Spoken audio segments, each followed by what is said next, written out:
बिस्मिल्लाहिर्रहमानिर्रहीम अल्हम्दुलिल्लाहि वकफ़ा वसलामुन अला इबादिही अल्लज़ीना इस्तफ़ा अम्मा बाद। मुअज़्ज़ज़ नाज़रीन, अस्सलामु अलैकुम वरहमतुल्लाहि वबरकातुहू। उम्मीद है कि आप सभी हज़रात बख़ैर व आफ़ियत होंगे।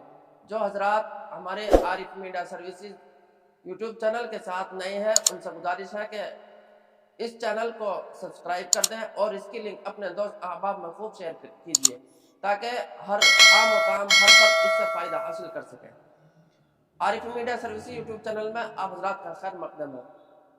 आप हज़रात की खिदमत में इस चैनल के तहत तालीमुल इस्लाम के पहले हिस्से का सबक चल रहा है। आज की वीडियो में और आज की नशिस्त में तालीमुल इस्लाम के पहले हिस्से का सफ़ा नंबर 23 मुकम्मल है। आइए देखते हैं। सफ़ा नंबर 23 मुकम्मल है, लेकिन इसका सवाल सफ़ा नंबर 22 की आखिरी दो सत्रों से शुरू हो रहा है, आखिरी दो लाइन से शुरू हो रहा है। आइए देखते हैं। सवाल, नमाज सुन्नत या नफिल की 3 रकअतें भी पढ़ी जाती हैं या नहीं? अच्छा सवाल है और ये हमको समझना भी चाहिए और ये चीज़ ध्यान में रखनी चाहिए।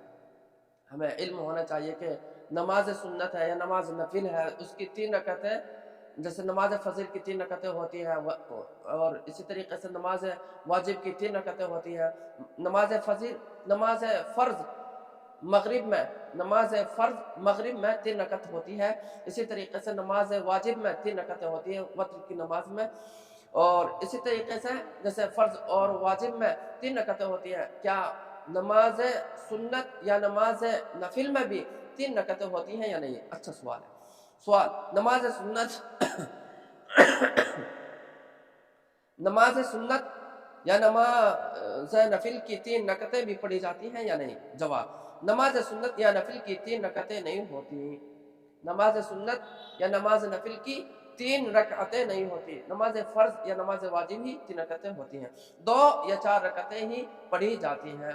नमाज सुन्नत या नमाज नफिल में 3 रकअतें नहीं होती। 2 की नियत करेंगे या फिर 4 की नियत करके 4 रकअत नमाज पढ़ेंगे नफिल या सुन्नत में। सवाल, रुकू करने का सही तरीका क्या है? नमाज का बयान चल रहा है तो इसमें रुकू का करने का सही तरीका क्या है, ये सवाल है।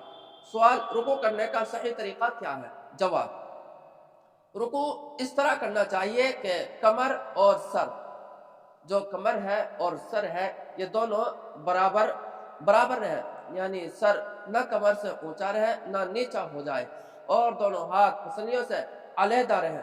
दोनों हाथ पसलियों से अलहदा रहे और घुटनों को हाथों से मजबूत पकड़ लिया जाए और घुटनों को हाथों से मजबूती से पकड़ लिया जाए। सवाल, रुकू करने का सही तरीका क्या है? रुकू करने का सही तरीका यह है कि कमर और सर बराबर रहे, बिल्कुल बराबर रहे, यानी सर न कमर से ऊंचा रहे और न नीचा हो जाए और दोनों हाथ पसलियों से अलहदा रहे। नमाज की हालत में दोनों हाथ पसलियों से अलहदा रहे और घुटनों को हाथों से मजबूत पकड़ लिया जाए। सवाल, सजदा करने का ठीक तरीका क्या है, यानी सही तरीका क्या है? सवाल, जैसे रुकू करने का सही तरीका क्या है, ऐसे ही सजदा करने का भी सही तरीका क्या है? सवाल, सजदा करने का ठीक तरीका क्या है? जवाब, सजदा इस तरह करना चाहिए कि हाथों के पंजे जमीन पर रहे, हाथों के पंजे जमीन पर रहे और कलाइयाँ और कोहनियाँ जमीन से ऊंची रहे और पेट रानों से अलहदा रहे, पेट रानों से अलहदा रहे और दोनों हाथ पसलियों से अलग रहे, दोनों हाथ पसलियों से अलग रहे। सवाल, सजदा करने का ठीक तरीका यानी सही तरीका क्या है? जवाब, सजदा इस तरह करना चाहिए कि हाथों के पंजे जमीन पर रहे, हाथों के ये पंजे जमीन पर रहे और कलाइयाँ और कोहनियाँ जमीन से ऊंची रहे।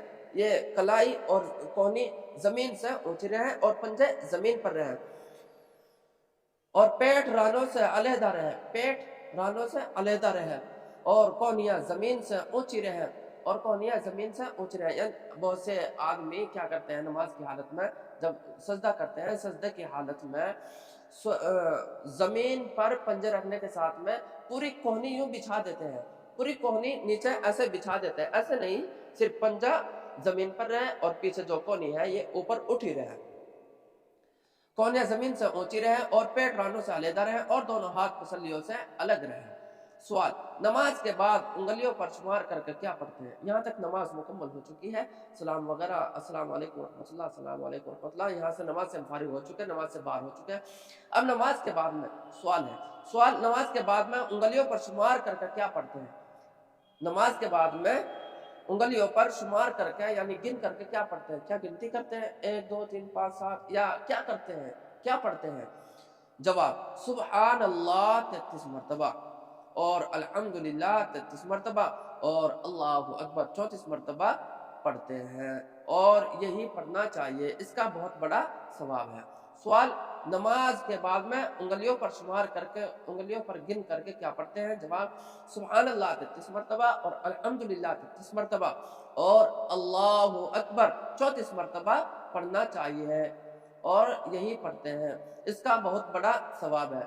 اور اس تسبیح کا نام تسبیح فاطمہ بھی ہے، اس تسبیح کا نام تسبیح فاطمہ بھی ہے، اس کو تسبیح فاطمہ بھی کہتے ہیں، یا اس کو تسبیح بھی کہتے ہیں، اصل اس کا نام تسبیح فاطمہ ہے۔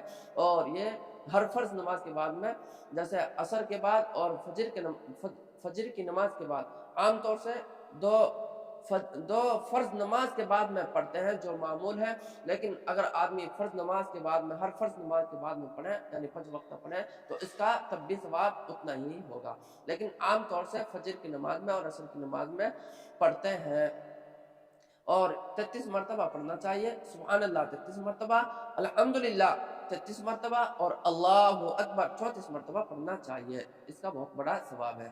یہاں تک تعلیم الاسلام کے پہلا حصہ مکمل ہو چکا ہے، یہاں تک تعلیم الاسلام کا پہلا حصہ مکمل ہو چکا ہے، اختتام پذیر ہو گیا، تعلیم الاسلام کا پہلا حصہ ختم ہوا، خیر کے ساتھ تمت بالخیر، خیر کے ساتھ میں یہاں تک مکمل ہو چکا ہے۔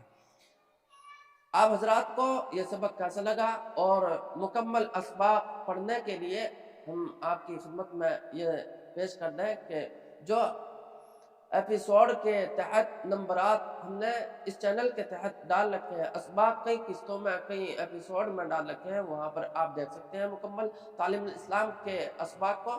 آپ حضرات کو یہ سبق کیسا لگا کمنٹ باکس میں اپنی رائے کا اظہار فرمائیں۔ اگلے سبق تک، اگلی ویڈیو تک آپ ہمیں اجازت دیں، اور ہاں جاتے ہوئے آپ سے ایک گزارش اور کرتے ہیں کہ عارفی میڈیا سروسز یوٹیوب چینل کو سبسکرائب کریں، اور اس کی لنک اپنے دوست احباب میں خوب شیئر کریں، تاکہ اس سے ہر فرد ہر عام و تام فائدہ حاصل کر سکیں۔ اگلے سبق تک، اگلی ویڈیو تک آپ ہمیں اجازت دیں۔ السلام علیکم ورحمۃ اللہ وبرکاتہ۔